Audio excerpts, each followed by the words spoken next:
This week we're going to talk about whether to depose everyone in the case. Of course, this is another way to save costs during discovery.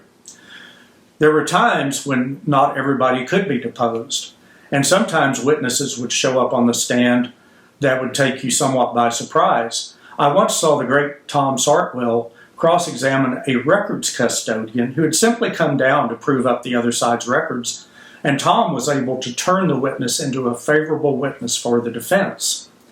There are also lawyers now who do not automatically depose the other side's experts. As long as they get a good expert report, they feel that they can cross-examine the witness off of the expert report, and that by deposing the expert, they're simply educating the expert on how to wire around the questioning that will come at trial.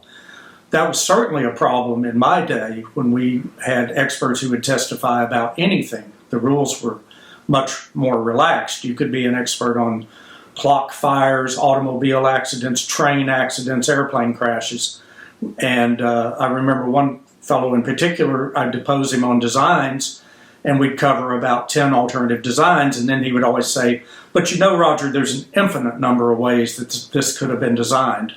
And my client wasn't willing to pay for an infinite time of the deposition. So a lot of the cross-examination at trial had to be with new theories he was coming up with that we had not covered in the deposition, but had simply educated him about. There was another case I was involved in where we had many, many documents written by the other side that supported our position. When I deposed the witness, I didn't want to ask him about those documents and get his explanations. I wanted to take him by surprise live at trial and pull out the documents and watch him squirm in front of the jury. So obviously there are a lot of times you do need to depose witnesses, but my advice is to think about it, and can you be better served by saving it for cross-examination at trial.